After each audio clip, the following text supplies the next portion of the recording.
Shri Narayana astro న్యూమరాలజీకి స్వాగతం. ఈ వీడియోని లైక్ చేయండి, షేర్ చేయండి. మరిన్ని వీడియోస్ కోసం సబ్స్క్రైబ్ చేయండి. ఈరోజు మనం 7వ నెంబర్లో పుట్టినటువంటి వ్యక్తులు అంటే 7 కేటగిరీకి సంబంధించినటువంటి వ్యక్తులకు లక్కీ స్టోన్ ఏంటి అనేది ఈ వీడియో ద్వారా మనం తెలుసుకుందాం.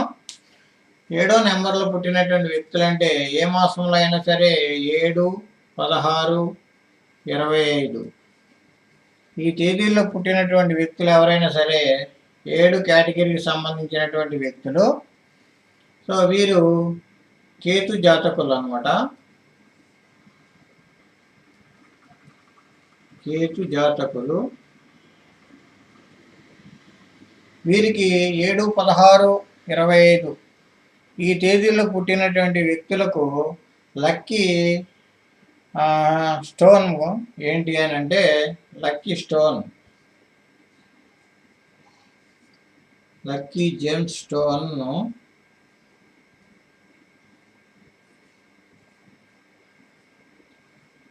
లక్కీ జెమ్ స్టోన్ వచ్చి cat's I.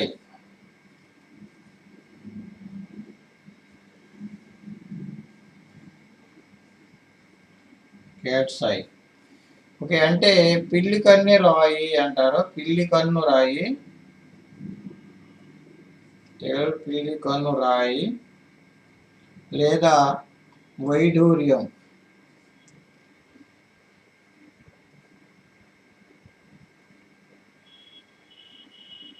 వైఢూర్యం okay, lucky gem stone వైఢూర్యం.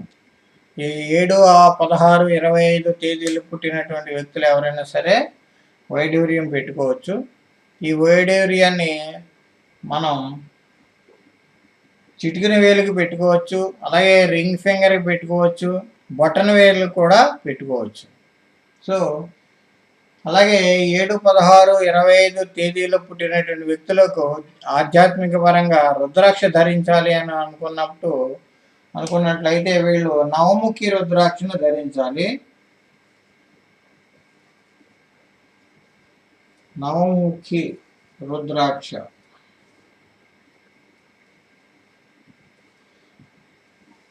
నవముఖి రుద్రాక్షను ధరించినట్లయితే మంచి ఫలితాలు ఉంటాయి. నవముఖి రుద్రాక్షలో 9 శక్తులు ఉన్నాయంటారు. చాలా అమోఘంగా దీని యొక్క ఫలితాలు ఉంటాయి. ఈ విధంగా కేతు జాతకులు ఎవరైనా సరే 7, 16, 25 తారీఖులు పుట్టినటువంటి వాడికి అదృష్ట రత్నం అనేది వైఢూర్యము, అలాగే నవముఖి రుద్రాక్షను ధరించవచ్చు. So thank you. ఈ వీడియో నచ్చినట్లయితే లైక్ చేయండి, షేర్ చేయండి. మరిన్ని వీడియోస్ కోసం సబ్స్క్రైబ్ చేయండి. Thank you.